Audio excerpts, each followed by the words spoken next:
मैं शहर रामेश्वरम के मिडिल क्लास तमिल ख़ानदान में पैदा हुआ। मेरे अब्बा जैनलाबुद्दीन के पास न तालीम थी न दौलत, लेकिन इन मजबूरियों के बावजूद एक दानई थी उनके पास और हौसला था। और मेरी माँ जैसी मददगार थी, आशी अम्मा। उनकी कई औलादों में एक मैं भी था, बुलंद कामत माँ बाप का एक छोटे से कद वाला मामूली शक्लो सूरत का लड़का। रामेश्वरम का मशहूर शिव मंदिर हमारे घर से सिर्फ 10 मिनट की दूरी पर था। रामेश्वरम मंदिर के बड़े पुरोहित पंडित लक्ष्मण शास्त्री मेरे अब्बा के पक्के दोस्त थे। मेरे बचपन की यादों में आकी हुई एक यह भी थी कि अपने अपने रवायती लिबास में बैठे हुए वो दोनों कैसे रूहानी मसलों पर देर देर तक बातें किया करते रहते थे। मेरे अब्बा मुश्किल से मुश्किल रूहानी मामलों को भी तमिल की आम जुबान में बयान कर दिया करते थे। एक बार अब्बा ने मुझसे कहा था, जब आफत आए तो आफत की वजह समझने की कोशिश करो। मुश्किलें हमेशा खुद को परखने का मौका देती हैं। मैंने हमेशा अपनी साइंस और टेक्नोलॉजी में अब्बा के उसूलों पर चलने की कोशिश की है।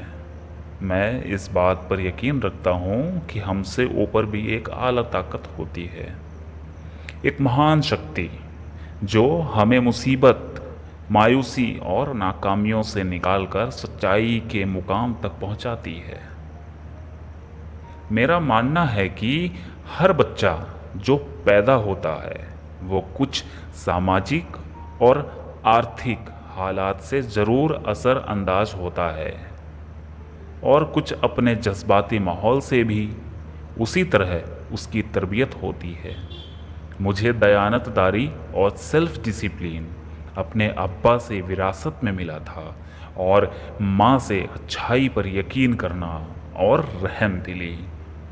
लेकिन जलालुद्दीन और शमशुद्दीन की सोहबत से जो असर मुझ पर पड़ा, उससे सिर्फ मेरा बचपन ही महज अलग नहीं हुआ, बल्कि आइंदा ज़िंदगी पर भी उसका बहुत बड़ा असर पड़ा। अहमद जलालुद्दीन हमारे रिश्तेदार थे। बाद में उनका निकाह मेरी आपा ज़ोहरा के साथ हुआ। अहमद जलालुद्दीन हालांकि मुझसे 15 साल बड़े थे, फिर भी हमारी दोस्ती आपस में जम गई थी। जलालुद्दीन ज़्यादा पढ़ लिख नहीं सके उनके घर की हालत की वजह से, लेकिन मैं जिस ज़माने की बात कर रहा हूँ, उन दिनों हमारे इलाके में सिर्फ वही एक शख्स थे जो अंग्रेज़ी लिखना जानते थे। जलालुद्दीन हमेशा तालीम याफ्ता पढ़े लिखे लोगों के बारे में बातें करते थे। साइंस की इजाद, मेडिसिन और उस वक्त के लिटरेचर का जिक्र किया करते थे। एक और शख्स जिसने बचपन में मुझे बहुत मुतासिर किया, वह मेरा कज़न था, मेरा चचेरा भाई शमशुद्दीन। उसके पास रामेश्वरम में अखबारों का ठेका था और सब काम अकेले ही किया करता था। हर सुबह अखबार रामेश्वरम रेलवे स्टेशन पर ट्रेन से पहुंचाता था। सन 1939 में दूसरी आलमगीर जंग शुरू हुई, दूसरा विश्व युद्ध। उस वक्त मैं 8 साल का था। हिंदुस्तान को इत्तेहादी फ़ौजों के साथ शामिल होना पड़ा और एक इमरजेंसी कैसे हालात पैदा हो गए थे।